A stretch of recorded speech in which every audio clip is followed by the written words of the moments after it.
আসসালামু আলাইকুম।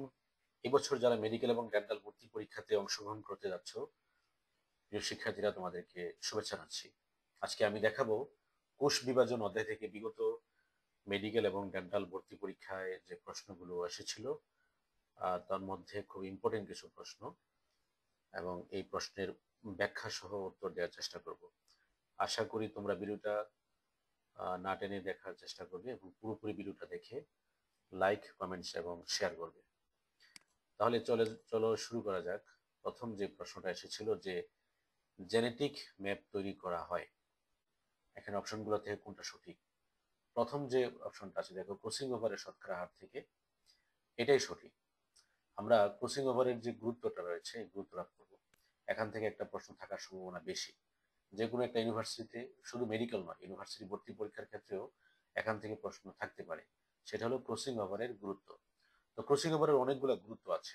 তার মধ্যে ক্রসিং ওভারের শতকরা হার থেকে জেনেটিক ম্যাপ তৈরি করা হয়। তারপর আছে ক্রসিং ওভারের মাধ্যমে ক্রোমোজোমে যে জিনের বিন্যাস সেটা শনাক্ত করা যায়, জিন ম্যাপ তৈরি করা যায়।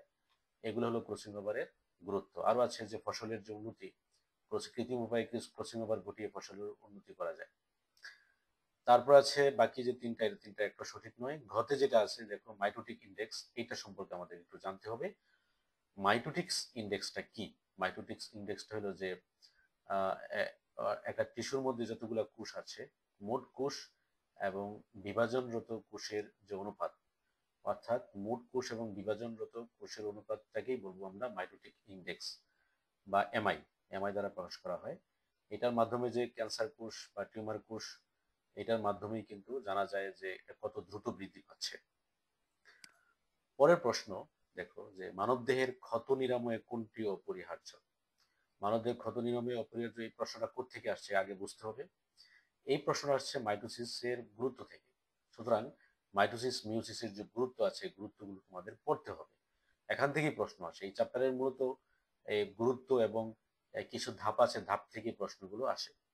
তো এই প্রশ্নটা একটু খেয়াল করো যে মানবদেহের ক্ষত নিরাময়ের কোনটি অপরিহার্য? সঠিক উত্তর হবে কি? মাইটোসিস। অর্থাৎ মাইটোসিসের মাধ্যমে মানবদেহের ক্ষত কি হয়, নিরাময় হয়। তারপরে আছে, তারপর প্রশ্ন একটু খেয়াল করো যে কোষচক্রের কোন দশায় ডিএনএ সংশ্লেষণ ঘটে? এটা কোষচক্র থেকে আসছে প্রশ্নটা। আমরা জানি যে একটা কোষের সৃষ্টি, বৃদ্ধি এবং জনন বা বিভাজন, এই যে চক্রের মাধ্যমে ঘটে, সেটাকে আমরা বলি কি? কোষচক্র। এই কোষচক্রটাকে মূলত প্রধানত দুটি ভাগে ভাগ করা হয়েছে। একটা হলো মাইটোটিক দশা আর একটা হলো ইন্টারফেজ দশা।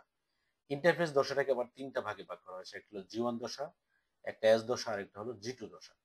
মনে রাখতে হবে তোমাদের যে যে কোষচক্রের যে ইন্টারফেস দশাটা, এটাকে আবার তিনটা দশা ভাগ করা হয়েছে। একটা হলো জি1 দশা, তারপর আছে এস দশা, তারপর আছে জি2 দশা। তো জি1 দশায় কি হয়, জি2 দশায় কি হয়, এস দশায় কি হয়, এই তিনটা দশায় কি হয়, এই এই জিনিসগুলো একটু মনে রাখতে হবে। আমার ভিডিওতে আছে, আমাদের চ্যানেলে অনেক ভিডিও আছে, তোমরা এখানে দেখতে পারো যে এই চ্যাপ্টারের যে কোষচক্রটা দেখতে পারো। তো কোষচক্রের মাধ্যমে জি1 দশার মধ্যে যেটা হয় যে ডিএনএ এবং আরএনএ, অর্থাৎ অনুলিপনের জন্য যে দরকার, যেসব প্রয়োজনীয় জিনিসগুলো দরকার, সেগুলো কিন্তু এই জি1 দশায় তৈরি হয়।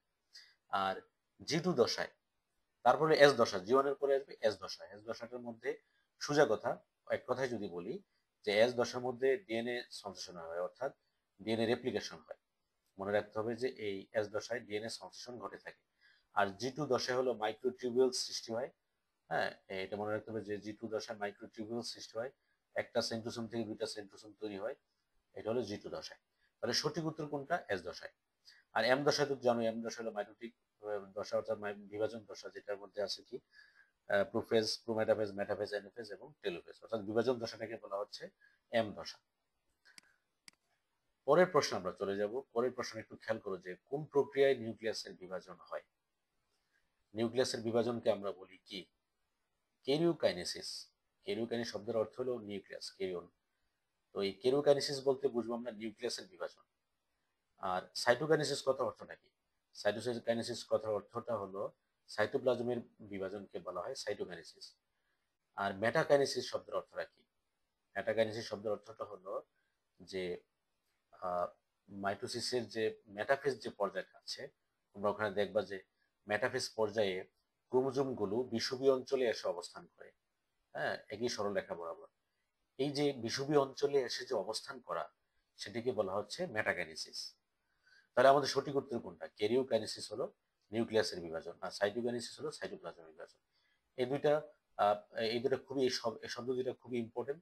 এটা কোনো না কোনো পরীক্ষাতে তোমরা পাবা, শুধু মেডিকেল নয়, ইউনিভার্সিটি ভর্তি পরীক্ষাতেও এখান থেকে প্রশ্ন থাকতে পারে যে ক্যারিওকাইনেসিস কি, সাইটোকাইনেসিস কি, মেটাকাইনেসিস কি। তারপর আসো, জেনেটিক্যালি নিয়ন্ত্রিত কোষ মৃত্যুকে কি বলে? জেনেটিক্যালি নিয়ন্ত্রিত কোষ মৃত্যুকে বলা হয় অ্যাপোপ্টোসিস। অ্যাপোপ্টোসিস, সঠিক উত্তর হলো অ্যাপোপ্টোসিস। এখানে দেখো যে মাইটোসিস আর মিউসিস নয়, দুটা তো কোষ বিভাজন, এই দুটা বাদ। তাহলে নেক্রিসিস আছে আর অ্যাপোপ্টোসিস আছে।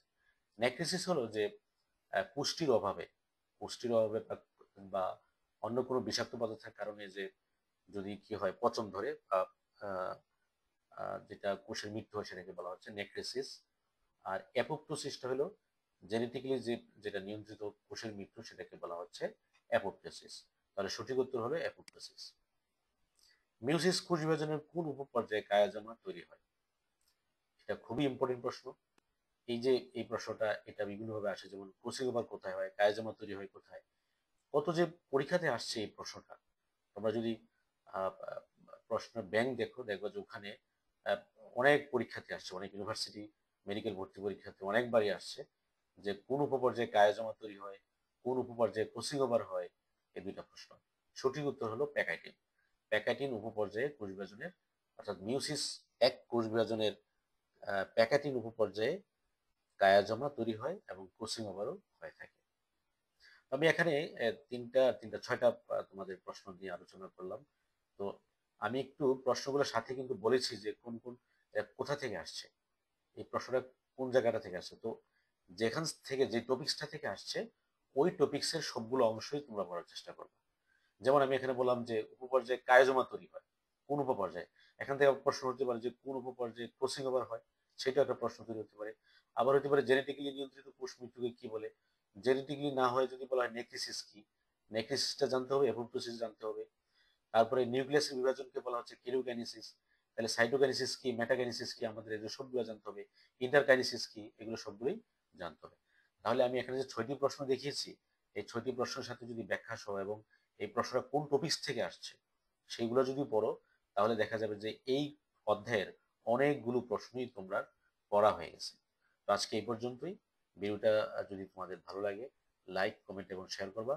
এবং এই চ্যাপ্টারের বিস্তারিত ব্যাখ্যা, চিত্রসহ ব্যাখ্যা নিয়ে আমার ভিডিও আছে, তোমরা সেই ভিডিওগুলো দেখার চেষ্টা করবে। আজকে এই পর্যন্তই। তোমাদের সুস্থতা কামনা করছি। ধন্যবাদ।